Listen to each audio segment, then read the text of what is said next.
everybody. Welcome to The Professors. I'm Paul Fabrizio. And I'm Don Frazier. And we're coming to you from beautiful McMurray University in the incredibly beautiful Abilene, Texas. Incredibly beautiful. Well, it is spring and... Blue bonnets have sprung forth. That's right. And there's not a cloud in the sky. No, it's actually a very pretty day today. And if we could move the camera somehow through the roof, we could actually look at that. That's true. But we're stuck inside a studio, so... That's next year. That's next year? We're going to be outside? Okay. Well, first, that man who just spoke is Scott the engineer. Say hi, Scott. Hello. Okay. He's the one that keeps time and keeps us on track. That's right. But we have a guest today. We do. We're delighted to be here. This is Dr. Jeremy Pearson. That is my name. From the Notre Dame Medieval Institute in South Bend, Indiana. South Bend. Is this related to the Notre Dame University?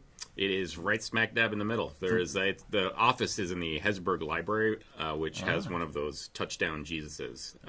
What do you giant mean? mural. There's more than one of them? Well, there's the main one in the stadium, but we have our own on the library. My office is actually right about where Jesus' armpit is in the mural. So There's worse places to be. No, I it's would true. In the armpit of Jesus. It's a holy armpit. That reminds me of a song I used to sing, growing up. Yeah. Armpit of Jesus. Yeah. I don't remember that song. Well, you're Baptist. Yeah, no.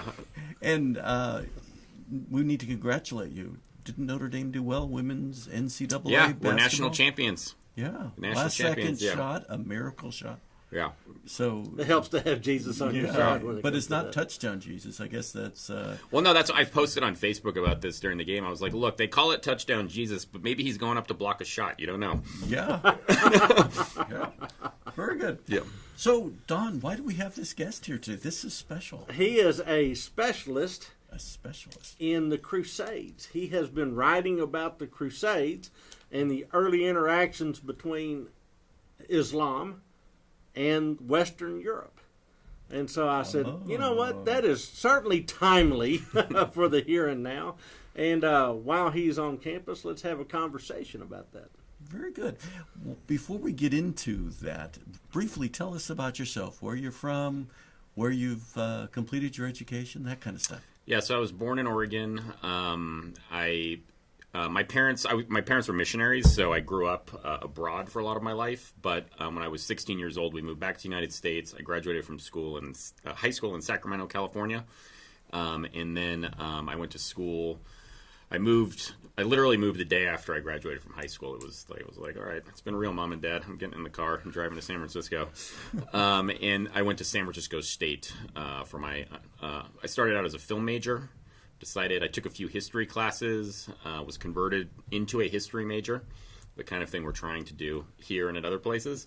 And then I did my master's degree at San Francisco State, and then I did a PhD at the University of Tennessee in Knoxville. Guy's got a lot of degrees. Yeah. He does. Now, let me just ask. Sacramento you grew up, or that's where you That's where I ended up? graduated from high school, So yeah. did you see that movie that came out a little while ago? Oh, Lady Bird? Lady Bird. No, but I want to because it's supposedly it has a lot. Yeah, it was shot there, and actually I lived briefly in the neighborhood. I think from what I hear, but I haven't seen it yet. But I'm looking forward to it. It is a love story about Sacramento. It is, ultimately. and she left like the day after her graduation. Yeah. And No, exactly. headed to New York. Well, my understanding is it's set in this part of not Olds, but downtown Sacramento called the Fabulous 40s, which it has to do with the numbers of the house numbers that are there. But it's a nice part of Sacramento because a lot of Sacramento is sort of urban sprawl, but that is the nicest. There's a lot of trees. It's probably the most visually distinctive part. So it's the best place in Sacramento to shoot a movie if you're going to shoot a movie in Sacramento. Okay. Now, in previous conversations, go ahead, Scott. How close where'd you grow up in California? Yeah, that's grew where I up was in going. Southern California. Yeah. So he Southern grew up in California. another state than I did. That's true. Okay. We are contractually obligated to dislike each other because of the regional rivalry. So this is going to be a tough. This is meeting why today. he's sitting on over there. Yeah, that's why Originally, he I've was got the supposed to sit referee. exactly. and why he is wearing white headphones. Exactly. Compared to the rest of us. That's true. So, now University of Florida is where you ended up with your PhD. No, University of Tennessee. I'm sorry, University of Tennessee. I apologize for that.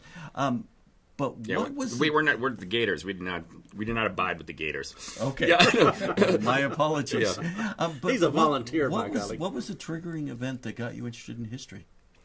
So I was a film major, and I ended up reading this book while I was taking my classes that was advice for people who were in film school, because film is one of these degrees. I mean, no one's going to let you make a movie because you have a film degree, and so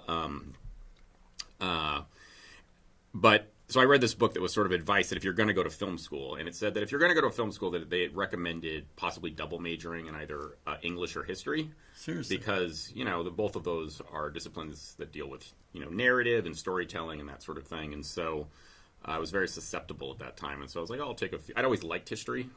So I decided to take a few history classes just on a lark.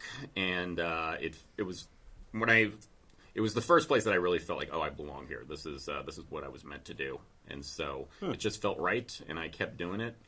But I still didn't necessarily plan on going to graduate school, so I took a couple of years after my undergraduate before I decided to do my master's.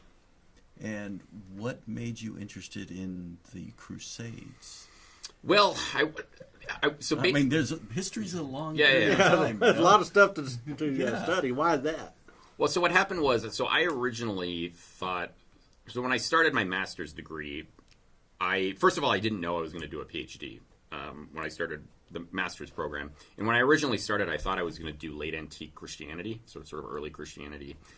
But one of the last semesters, I took a graduate seminar called The Land of Three Religions. Okay. Which is about Islamic Spain, or it was about Islamic Spain, and then what happened in after the Reconquest. The reconquest of Christianity in Spain. Yeah. So basically, during the early Islamic conquest, the extent of the Umayyad Empire extended up and conquered about 3/4 of what's modern day Spain and Portugal, and they controlled that area for approximately 800 years.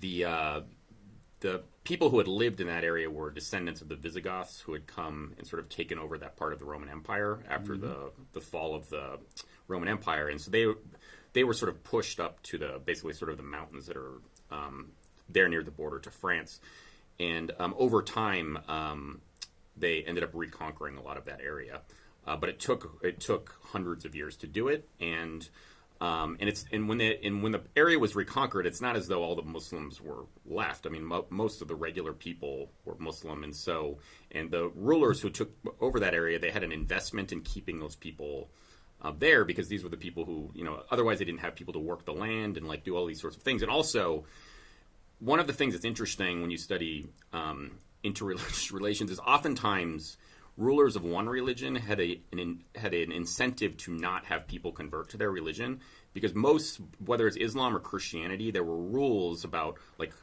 who you could tax, who you could do, you could tax someone much more if they were from another religion than if they were your own religion. Oh wow!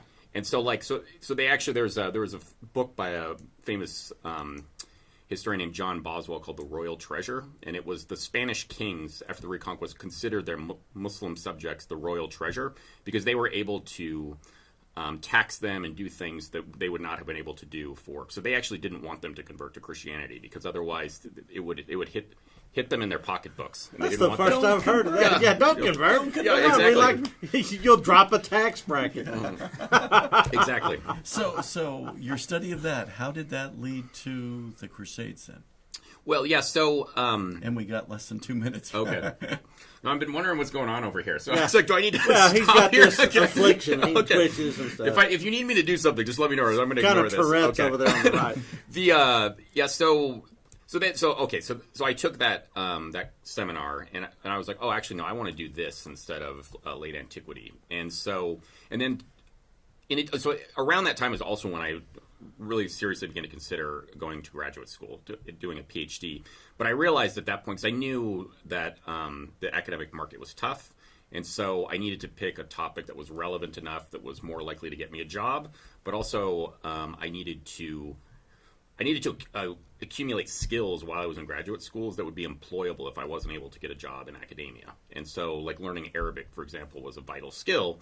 And so I said, just one of those things you do in graduate school. Exactly. I think I'll learn Arabic.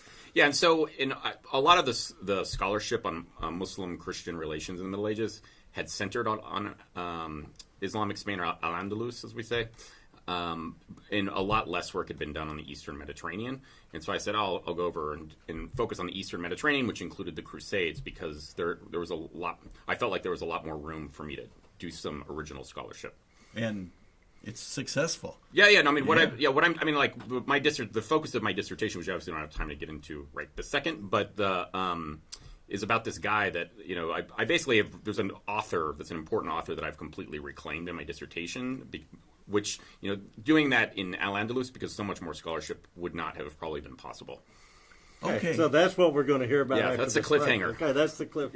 Yeah. Okay, and I'm just hanging on here, just Yeah. like the rest of our I know. audience. Okay, now we have about 10 seconds left, so how do we fill that? Do you have any quick stories you want to share? No. 10 seconds. No. We're going to pick all that Now, up after the We'll break. be back. Okay.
And we're back. This is Paul Fabrizio of the Professors, and I'm Don Frazier, and we have Scott the engineer holding down the right flank, and we have Jeremy Pearson in the hot seat talking to us about the Crusades. Now, he left us with a couple of cliffhangers. he did. So now it's time for him to come out with the reveal. That's right. And you're like a newly minted PhD, or Yeah, newish. Newish. I defended my dissertation in December. Oh. December 5th, 2017. You remember the day well. I do, yeah. December 5th. It's a day that will live in infamy. The ink is at least dry. so- Exactly. Yes, it is. Okay, so you left us in Spain. Well, actually, you were heading to the Eastern To the Mediterranean. Levant. Yes. Yeah, and you got interested in the Crusades. So Yes. take us farther. Well, so what I was really interested in is, so I do tell people that I am a Crusade historian, but I only say that really because people have usually heard of the Crusades. But usually when people say they're a Crusade historian, what they mean is they study the wars of the Crusades. Mm-hmm. And the wars of the Crusades I'm sort of peripherally interested in. But what I'm more interested in is, so you have the brief sketches in year 1095, the First Crusade. It's the most successful of them. The Crusaders come. What they don't know at the time is they arrived at the perfect time, because the Muslim world was in the middle of a civil war at the time. And so they came right as the two sides were at their weakest, they attribute it to a miraculous intervention, but there was a little bit of luck involved as well, and they were able to conquer not only Jerusalem but a lot of the Eastern Mediterranean, most of what today would be modern day Israel, Lebanon, Jordan, and then parts of Syria and Turkey. And they established 2 counties, a kingdom, and a principality, but 4 territories. And they were in control of this area for about 200 years. And it was an incredibly religiously diverse area. You not only had Muslims, Christians, and Jews, but you had about 6 or 7 sects of Christianity. Wow. And so I'm more interested in sort of the religion and the culture of what's going on in this area. Now, wasn't there different crusades? Oh, yeah. There were 9 in total. There were 9 in total. Yeah. So one of which was actually Christian on Christian violence. The Fourth Crusade ended with the sack of Constantinople, which is a supposedly Christian city. You'll do. Yeah, We're exactly. here. You'll do. Yeah, the Fourth Crusade was led by the Venetians, and they had a grudge against the Emperor of Constantinople, and so they got derailed on their way supposedly to Jerusalem, and then ended up sacking Constantinople instead. And they stopped there after they did that. Yeah, because Constantinople was a very rich city, full of Christians that they killed. With Yeah. big bank accounts. Exactly. All right, so I've got a question based Sure. on what you were saying. County, principality, kingdom, what's the difference? Oh, it has to do with who's in charge. So a kingdom has to have a king. Okay. Principality is usually the territory of the person who's next in line to be king. And then a county is usually controlled by a royal, but not a king. So like a count or a duke or something like that. Okay. Okay. That makes sense. A county. So, no. Look, yeah, very good. It's amazing how that works. Yeah. So let me go back. You said there were 9 crusades. Yeah. Which ones were you interested in? All of them? Well, no. So I'm more interested. So the 9 crusades happened over that 200-year period. So you're just focused on that 200-year period. Yeah, the 200-year periods in which Europeans, or we called Franks, were in control, like political control of that area. I'm interested in what was going on, what was going on in the culture of the people who lived in these areas. Okay. So, does that make sense? Yes. Okay. So, where do we start our story then? Yeah. Well, tell us a story. Okay, so my dissertation centers around. I sort of stumbled into my dissertation topic. I was taking a seminar on the Crusades with a professor at the University of Tennessee named Jay Rubenstein. And he had very simple, but I think really good advice for when he was talking to us about thinking about because we had a research paper that was due at the end of the semester. And he generally encourages people that you should find a source and then let a topic emerge from it, as opposed to picking a topic and trying to force the sources to fit your topic. Great advice. Exactly. That's exactly what we tell our students. Exactly. And so, of the 4 territories, the Latin county of Tripoli is probably the least studied of the 4. And I had a colleague who he is a year ahead of me. He's actually an assistant professor at now at Grandview University, which is in Iowa. I think he wanted to make University of Tennessee like the center of Tripoli scholarship, the Latin county of Tripoli. And so he told me, he's like, oh, I've heard of this guy named William of Tripoli, who was a medieval writer who lived during the crusading period. He's like, yeah, I don't think anyone's really written much about him. You should look into this guy. And so I was like, okay, no, I hadn't heard of him. And so I ended up looking. He wrote 2 treatises on Islam. And I ended up reading these 2 treatises. Neither of them are translated. They're both in Latin. And there is, for someone like myself who's read a lot of Latin treatises on Islam, there's a lot of very peculiar elements. And so I was like, oh, this is very weird. And so I was like, I'm going to go look at the secondary scholarship that's going to explain to me what's going on here. But then I realized first of all, very few people had written about this guy. And the few people who had basically just said, oh, yeah, they literally said in the scholarship, this guy's peculiar, quote, and mysterious. And so I was like, oh. Oh, that's helpful. Hey, thank you. This sounds like a dissertation. No, exactly. So I was like, I don't know. Exactly. I was like, if no one else has figured out what's going on with this guy, then that clearly there's a dissertation topic in there. And so not only did I write my paper on, but that ended up springboarding into the focus of my dissertation. And so I used William of Tripoli as a lens to look at Crusader culture generally. So the Latin county of Tripoli, that's in North Africa. No. That's more or less in like modern Lebanon today. Oh, so it's modern Lebanon. So Yeah. it's that Tripoli. Exactly. Not that Tripoli, No, not the yeah, other Tripoli. it is confusing, yeah, because isn't it? I think it's in the song of the Marines, like Yeah. in the halls Yeah, of Montezuma. To the shores of Tripoli. Yeah, I think that Tripoli is North Africa, but It is. this Tripoli is. That was unfortunately so. When I was in the Middle East, I was in Lebanon doing research, but the northern part of Lebanon, right now, or when I was there at least, was not secure. I had very good Lebanese roommates, and they would tell me where was safe to go and not, and they were like, That's a good roommate. yeah, they're like, you shouldn't go to Tripoli right now. So unfortunately, that was the one place I didn't get to go in the Middle East. Oh, wow, you're writing about this guy and you Yeah. can't go to his house. Exactly. And you can't go to his place. And this is in Lebanon. Yeah, so so we think he was born. So we don't actually know a lot about the biography of William of Tripoli. We think he was born in Tripoli because of his name, but we do know he was born. He was probably a second or third generation. Because a lot of the Franks who came during the First Crusade, they stayed and they settled there, and so we think he was probably from a French or Italian family who was part of the First Crusade. He was born in the Latin East. We call it the Latin East. The whole area. He was born in the Latin East, and he was a Dominican. He entered the Dominican order in the 1220s, and he spent most of his career in Acre, which is now it's in modern day Israel. It's one of the. And Acre was always so so even though the Latin East, they controlled a fair swath of territory inward because of where they were located. They were always dependent on resupply from the west, and so port cities were always the most important. Right. And so Jerusalem was often, when Jerusalem was in Western hands, it was the capital of the whole Latin East. But anytime Jerusalem fell out of Acre, which was the most important port city, became the Crusader capital after Jerusalem. But even when Jerusalem was in Crusader hands, it was always the second most important city. So, and it had the largest and most important Dominican priory in the Holy Land. And William of Tripoli was based there, and he spent his career trying to convert Muslims to Christianity. So did he spend his whole career there as a monk then? Yeah. Well, I mean, he was a friar, so which it's. I know. There's a subtle distinction. It's mostly just because friars are out. Usually monks are in monasteries, and friars are outside of monasteries doing things like converting people. So He's got a great lounge singer name. exactly. William of Tripoli. Yeah, I Billy think so. Billy Tripoli. Billy Tripoli. Yeah, for a short time Okay, only. now we're going to take a break. We're Okay. going to come back and we're going to learn why he's so peculiar. Exactly. What an interesting thought.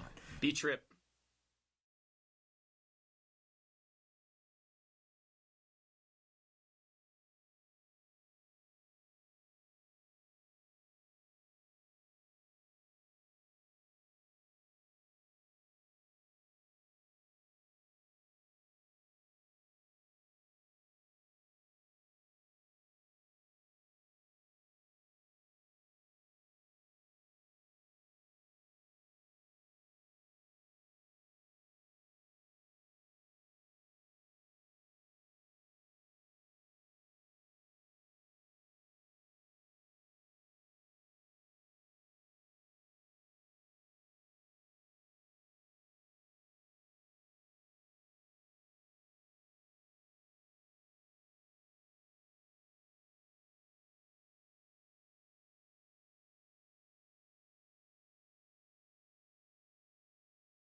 And we're back somehow or other. I'm not quite sure. We've tumbled back. We've tumbled back. Thank you, Scott the engineer. I'm Paul Fabrizio. And I'm Don Frazier. And we are talking to our distinguished guest, Jeremy Pearson. And we're talking about the Crusades. And you left us with this peculiar character, William of Tripoli, who is a lounge singer. Well, Billy to his friends. Yeah, Billy to his Tripoli. friends is a lounge singer. He's actually a Dominican friar. He's a Dominican friar. And then we went to a break. And then he was mysterious. That's Yeah. what we got. That's it. Okay. That was the end of my dissertation. Very short. Exactly. Page and a half. It was about a 2-page dissertation. No, yeah. So he was a so William of Tripoli. We don't know a lot about his early biography. He first shows up as a he served as a papal emissary. So he went back and forth between Rome and the Holy Land a couple of times on the Pope's behalf. The Pope called him his dear friend and nuntius, which nuntius in Latin means like messenger. So this starts with the two treatises that William of Tripoli wrote. They're called the Notitia de Macometo and the De Statu Saracenorum, which loosely translates to basically the case of the Saracens, or concerning the case of the Saracens. In the preface to both of them, he writes to Archbishop Teobaldo Visconti, who became Pope Gregory X. But he met him. So Archbishop Teobaldo Visconti accompanied one of the Crusades, and he was in Acre at the same time as William was, and we think they must have met each other there. And he was elected Pope Gregory X while he was in the Holy Land, and then had to travel back to Italy to be inaugurated as Pope. And evidently, when he left, when Teobaldo Visconti left the Holy Land to go back to Italy, he's reported to have given a final sermon in Acre, where he quoted one of the Psalms, and I'm not going to get this perfect, but something along the lines of like, "If I forget thee, Jerusalem, let my tongue cleave to my mouth, let my right hand forget my left," or something along the lines.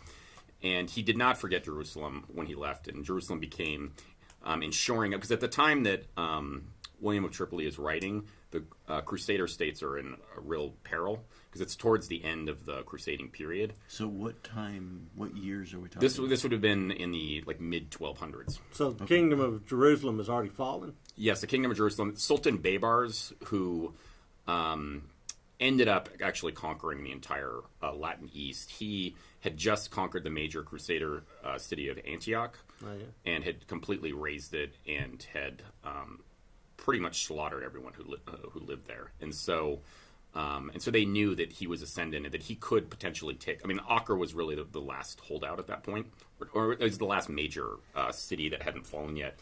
And so part of what the Pope wanted was to stimulate both financial and military support in Europe for a new crusade to sort of reclaim the areas that had recently been lost. Reinforce the bridgehead. Exactly. And so a lot of what so when William was serving, prior to writing these two treatises, a lot of what he did as a messenger is he came back to Europe, and the Pope sent him to all of these counts and nobles who had promised money but hadn't paid up. And apparently William had a pretty good reputation, so he thought if he sent William, he could convince them to finally pay up like they were supposed to. Yeah, you need to honor your pledge card that you Exactly. signed on Giving Sunday. Yeah. Yes. But anyway, in the preface to both of these, so we know what the timing, because he addresses both of. We know around when they were written, but we think they were written right before the Archbishop was made Pope, because he addresses it to Archbishop Teobaldo Visconti, my dear friend, and we think he would have called him the Pope if he had been Pope. Either Papa. Exactly. And he says that he's writing on the direct request of the Archbishop, who would request to know more about the Saracens of the Holy Land. So this is a report sort of explaining sort of the geopolitically what's going on, and also telling him what he has learned about the Muslims in that area. And the Saracens and Muslims are interchangeable. Well, yeah. So Saracen is more of a Muslim. More has a religious connotation, where Saracen has more of an ethnic one. Okay. But in the Middle Ages, they were often used interchangeably. Okay. So but what I discovered is that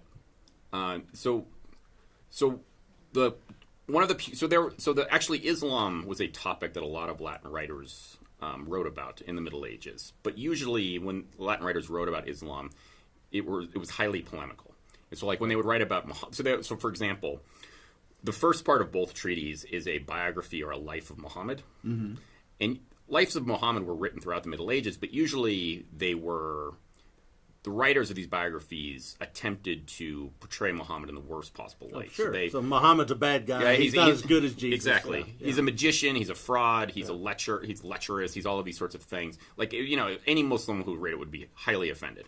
Whereas William of Tripoli, he wrote actually probably the most sympathetic and positive biography. It's inarguably the most sympathetic and positive biography of Muhammad in the entire Latin corpus. Really? Yeah. And so, originally...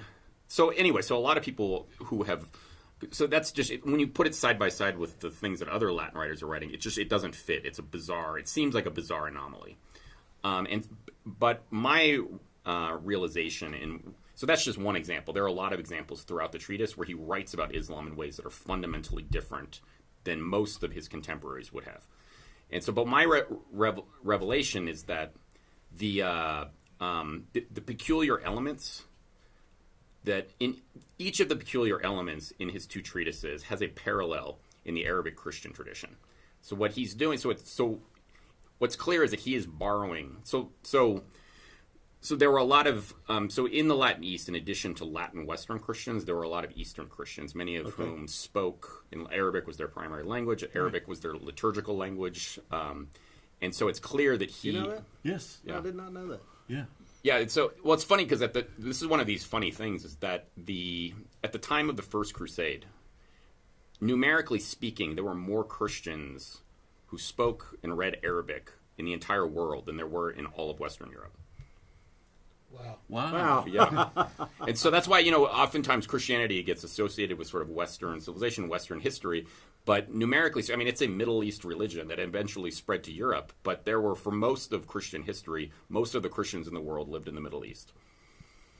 Wow. And Not anymore. Yeah. Just as an aside, it's just the opposite today. Well, I mean, certainly the populations have declined. But one of the interesting things is that most predominantly Muslim countries in the Middle East now have, I mean, aside from, countries like Saudi Arabia, because they never really had a sizable Christian population. But most countries in the Middle East that have a sizable Christian population, the population, they really stick together, and so their Christian identity, surrounded by non-Christians, has really actually kept. It's sort of like it's kept them strong. It's sort of like Jewish history. I mean, like Jews, the people have been trying to wipe the Jews out for a millennia, but almost that persecution in a lot of ways has sometimes been a negative thing for Jews. But I think it's also actually kept their group identity over Built time. some cohesion, exactly, because when everyone else is out to get you, it makes all of you stick together more. And so there are numerically speaking a lot fewer Christians than there used to be. But the Christians who are there, their Christian identity is a really important part of who they are. I've always said that the best thing that could happen for the Christian church is to start feeding us to lions, and then we decide how strong we felt about this. Exactly. And that's kind of what's going on over there. Well, let's go back to William of Tripoli. Yeah. What do you attribute his sympathy, if that's the right word, for Muslims? He stood out against everybody else. Why? Yeah. So this was my other this is my other revelation. So the few people, first of all, very few people have written about this guy. The few who have said this is called him mysterious and peculiar, and then the other people who have written, they were like, oh, maybe he just has this fundamentally positive view of Islam. And my revelation is actually that's not true. I mean, because ultimately he is not saying, oh, okay, you should all just continue being Muslims. His whole job is trying to convert Muslims to Christianity. So what he's actually doing is this is actually a rhetorical strategy more than anything else.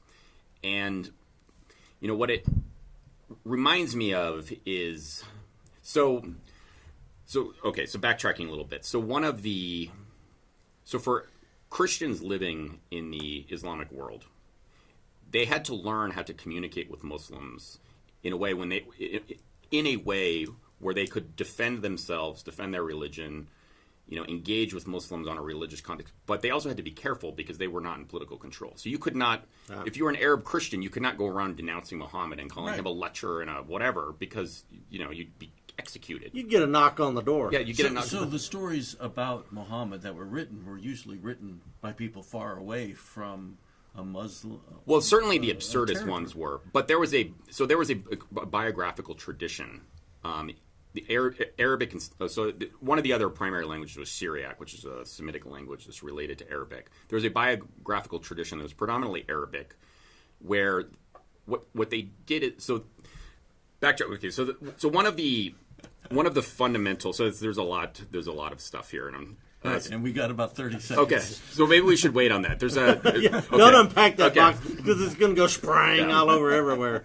All right, so you've got guys that are essentially saying, these Saracens are whack jobs, except for Billy Tripoli. Except for Billy Tripoli, And and hopefully we'll get to why. Yeah, because I want to know what makes him tick. Why Exactly. is he delivering this different sort of message? I think that's the payoff. Yeah. That is, and when we come back, I just want you to place him. When was he born and when did he die? Sure. Okay? Okay. So we're going to do that in 4 seconds. Okay. We'll take a break. Okay? We're out of here.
And we're back for our last segment of this show. This is the professors from McMurray University, Abilene, Texas. I'm Paul Fabrizio. I'm Don Frazier, Scott the engineer holding down the right flank, and our special guest today is Jeremy Pearson from Notre Dame, That's right. the Medieval Institute. That's right. And we're talking about the Crusades and specifically one guy, Yes. a Dominican friar, William of Tripoli, or as Don Frazier likes to call him, Billy Tripoli. Yes. I like that name. Okay. So, now, yeah. when was he? Give us birth and death. So we don't know the exact date he was born, but we believe it was about 1220. And he died. We don't actually know, but it was probably around in the middle to late 1270s. So We don't know if he's dead. He may be around He now. may still be. He wrote his two treatises. He wrote his two treatises. The first one in 1271 and the second in 1273. And after that, we don't hear any. There's no record of him. Line goes dead. Yeah, but we assume he probably died, within a couple of years after that. Okay. I mean, so Acre was conquered a few years later. And he, is it correct to say he was sympathetic towards Muslims, or what would be the right word to use? Yeah. So what I was trying to get to before. So I'll give you a quick example that'll hopefully make this clear. So in these biographies, for example, that were written about Muhammad, one of the common elements of it was this tradition that actually began in the Islamic biographical tradition that early in his life, when Muhammad was still a boy, the first person he met that recognized his prophethood was a Christian monk named Bahira. Supposedly, the idea was that Muhammad was, because he was accompanying his uncle on these trading missions, and they stopped at this monastery, like we talked about at the lecture today. We stopped at this monastery, and this God had revealed to this monk that a future prophet would stop, and God said the sign to look for on him. And Bahira sees the sign of Muhammad and predicts that he's going to be a great prophet. And the sign of Muhammad is? Well, no, it was supposedly this birthmark that was this special birthmark that was on the back of his shoulder, and so Islam considers itself sort of how Christianity considers itself, the next step from Judaism. Like, it considers itself part of the Jewish tradition. Since the Old Testament is fundamentally a Jewish text prior to the New Testament, Islam considers itself. So, it recognizes the Old and the New Testament as scriptures. Like, Jesus, for example, is considered the second most important prophet in Islam. And so, for Muslims, because they came later, sort of like in the New Testament, Jesus didn't just come out of nowhere, according to the New Testament. He was predicted by the Old Testament. That was part of what confirmed that he was a true prophet. And so Bahira served a similar function for the Muslims, which is this Christian monk is recognizing that he's a true prophet. And since we believe that Christianity is a true religion, we're just the next step along it. Having a Christian confirm this guy was an important part of that process. Okay. And so in the Islamic tradition, Bahira appears. And so what happens is then these Christian biographies start to appear of Muhammad, where they preserve this supposed meeting between Muhammad and Bahira, but they tweak it a little bit, which is to say, oh yeah, Bahira and Muhammad did meet, but ultimately all of the good parts of the Quran are basically Christian. That he basically converted Muhammad to Christianity, and that you all just misunderstand what Muhammad actually wanted you to do, and that ultimately Muhammad wanted you all to be Christians. And so they were basically able to use this figure that Muslims recognize as an important figure and try to use it against them. Whoa. And so he's proposing a reinterpretation. Exactly. Wow. Because then what you can say is that, because there are parts of the Quran, so the only thing that the Quran disputes as far as Jesus goes is that he was the Son of God. Mm-hmm. Pretty much every other thing that you associate, they believe that the virgin birth, it's an important thing, but they believe that Jesus worked miracles. Like, they believed that Mary was the same way that the Christmas story. It's fundamentally the same in Islam. What about the death and resurrection? Well, no, they don't believe that's the thing. They don't believe that he rose again. Okay. But anyway, what I'm saying is, though, that basically what this allowed them to do is say, oh no, they could then take the good parts from the Quran and say, no, actually the Quran supports a Christian interpretation. You all just misunderstood it. And so this was a rhetorical technique where, instead of denouncing Muhammad, they could say, oh no, you just misunderstood who Muhammad was. Muhammad actually wanted you to be Christians. And so basically what William of Tripoli is doing is he's engaging in this type of conversation that Arab Christians had been doing for a long time, that is very different than what the Latin Christians were doing, which is just saying. So in the Latin Christian biographies, Bahira appears, but they have him as a Nestorian heretic. Nestorian heretic, that makes sense. And so, as opposed to a true Christian who, so like in William's biography, Muhammad does become a Christian as a boy. He goes through a whole catechism. He honors Christ. He honors his mother. He does all of these things, and so it was a way of sort of saying, "Oh no, we value your prophet. You just misunderstood him, and he actually wanted you to be Christians." And that's a sort of softer way to get people to convert than just saying, "Oh no, your prophet is a fraud." Mm-hmm. Does that make sense? Yeah. So who's the audience for that? Who's he writing this to? Well, no, he's writing. I think what he's writing to is because I think William, I think, knows that these other Latin authors. So at the end of it, the very last line of both treatises is he says, he says, "I who have baptized more than 1,000 wrote what you see here." And so what he's saying is, the way that I'm doing it works. The way you people have been doing it does not work. And so because I think that a lot of people who grew up in the Latin East, they knew that they had firsthand experience with Muslims in ways that people in the West did not. And he's saying, no, you need to you need to listen to us because we actually have firsthand experience with these people and we know how to talk to them. So if we're going to engage with Islam, Exactly. we probably ought to do it with this sort of way. velvet glove, Exactly. as opposed to rolling in here with armored knights from the Frankish kingdoms and Exactly. skewering a few. So he's writing to the Pope saying, no, you need to do it. You should do it this way. And I have the real answer to this. Okay, now we've got about That's a a pretty minute and a important half angle. or so left. So Yeah. that's a really important lesson that you're leaving with. And Yes. extraordinarily relevant Yeah. to the present day. Yeah. So, is there anything Yeah. else you want to tell us about him before we have to sign off? As he sucks down water because he's so desperate. He's been talking so hard. No. I just, I mean, William of Tripoli he's an interesting figure. But I think that how much time do we have? You got about a minute and a half. Okay. So and I think actually one of the things that's relevant about this is that what I think you see represented is that in William of Tripoli's work is I think actually quite relevant to here because right now, like in politics, like everyone has become so hyper partisan. Everyone's like fake news this and fake news that. We can't even agree like on a starting point. Yeah. So no one talks to each other. But when you are in a diverse context like the Latin East, if there's no common ground that anyone has, you can't have a conversation with anyone. And so what William of Tripoli and authors like him show is that, okay, now we're going to accept that this thing happened, that Muhammad and this guy met. We're just going to, so instead of us all saying, oh no, this didn't happen, we're going to accept that this happened. But the real debate is, but what does it mean? Yeah. And so I think that, I think when you don't have that common ground, then no one's having a real conversation with each other. Okay. So, That's perfect.